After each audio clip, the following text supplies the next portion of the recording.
Well, good morning. I'm the Reverend Dr. William L. Johnson III here with our morning meditation. As always, I enjoy sharing these messages that we hope will inspire you and encourage you along the way. Today's morning meditation, I'm going to jump right on in it because I'm looking forward to this conversation with you today. Today's morning meditation is entitled, Everyone Must Decide. Everyone must decide. The dilemmas of our lives often uh, push us to the point of making decisions that we may not be ready to make, may not want to make, but we have to make. At every point in our lives, there are decisions to be made. We struggle with those decisions sometimes. Some are easier to make, like what we have a craving for, or what we want to eat, or doing our favorite things. And then some are more difficult than others. They challenge us to try our consciences, to weigh out our values, to decide whether or not we are willing to give up some things in order to get others, or what exchange we're called to make. Decisions are difficult, but there are moments in our lives when we have to determine that yes, although those decisions are difficult, we still have to decide. And so it brings me to where we are in our discussion today. And I want to say it's important to kind of grasp that. I wrote myself a note and I asked myself a few questions. And here are those questions. How do I know what is right to do? How do I know what the right time is to do them? And how do I know the right place or the right environment or the right set of circumstances to make the best decision for my life? Maybe perhaps you are in that in between place where you are now faced with decisions. Maybe not you, others have found themselves like me at other times where I tried to avoid some decisions you just don't want to make, but you are forced to make a decision that will change or impact the trajectory of your life for the next 10 years, 15 years, 30 years. And while you're trying to navigate those decisions, they're not always easy to come up with. So I wanted to talk a little bit about that today and maybe help someone navigate the most difficult decisions that you may have in your life. It's kind of interesting that as we are navigating these challenging times around us, everything seems to be fluid. The landmarks have changed, so to speak. The people that we would call on, the institutions that would give guidance to our lives, or the company or the community that used to be able to kind of nurture us. Now everything seems to be a little bit in the process of shifting and in motion, and it's hard to get a grasp of what it is you should be doing or what decisions you should make. But here is what I think I found that has helped me along the way, and I want to share it with you. I've learned that in the midst of all those things, that I had to weigh out a few things. I had to determine how to be clear about what I really wanted. I mean, really, what is it that I really want to see happen at the end? Because sometimes things come at you fast, and everyone's needs and everyone's wants and everyone's desires come like at the snap of a finger, and you can find yourself under the deluge of all of those things, like a great avalanche that is kind of overshadowing all the things, and can get cloudy at times. May not be sure about what it is that you really were after. So it's good to step away and to be able to say, now, what is it that's most important in an optimal situation? If all things were to work out, what would I exactly want to do? What would I want to see? What do I desire to happen here? And that happens in relationships, in friendships, in our career paths. We have to write out a plan, at least to determine what we really, really want. It's kind of like that scene in The Notebook where the guy says to the young lady after they've had a squabble and an argument about who did what and why one should have done another, and she was in a precarious position. And he asked her the question beyond all the other things, not just what your mom wants, not what your family wants, not what you dreamed about, what you wanted, not because you had a broken heart, not working out of trauma, not working out of a toxic space, but if you were to have your best case scenario, and if you were to have things to work out the way you would want them to work out, what would the vision of that be? What do you want? Yeah, I gave it emphasis because I'm not only speaking about the movie, but I'm speaking to you. I'm speaking to myself. We have to determine what we really, really want. For as Paulo Coelho reminds us, that what we really want, the whole universe conspires to bring it to pass. But if we are indifferent, if we're not quite sure, if we're confused, if we have conflicting concepts about what we want, no wonder we are not quite sure how to manage and make decisions about our lives. So, determining what we really want is important. I mean, not saying what you think you want and then contradicting that, not cognitive dissonance where you're saying one thing, but your actions and your behaviors and your whole life says something else. What do you really want? And once you've determined what you really want, then you can start beginning to do some other things. You can start assessing some of the alternatives that are available to get to the place where you want that would be optimal. I mean, really, it's important to write out a list. What are the alternatives? Do I take the high road? Do I take the low road? Do I join with this set of friends? Do I avoid this set of group of people?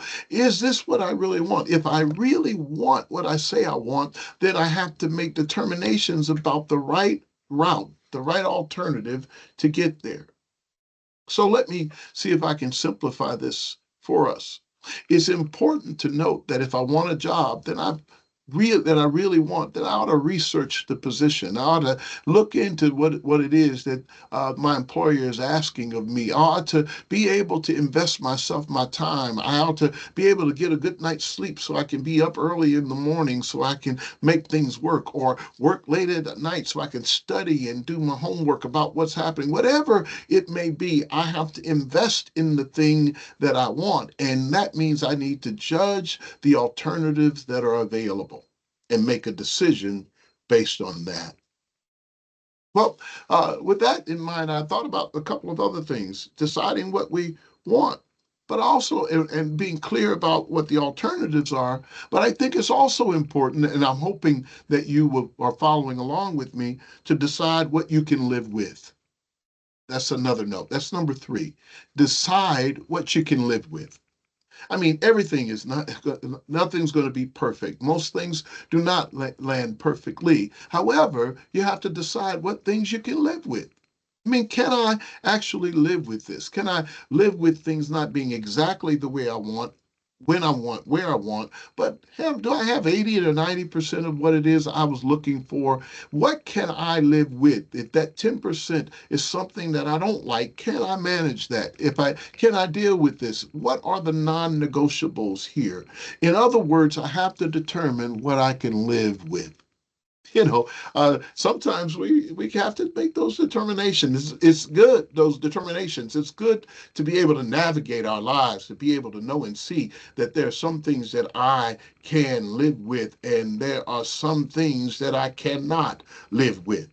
And in these moments, what is tolerable? In other words, I might love a great pair of shoes. They may be fashionable. They may be what I've been looking for. I've been looking for the new Jordans or a new pair of shoes. But if those shoes make my feet hurt, can I live with the fashion and the pain at the same time? Those are choices we have to make about what we can live with. Yeah. Know what it is we really want as we make these decisions. Know what the alternatives are, but also to know what we can live with. And then I want to say something else.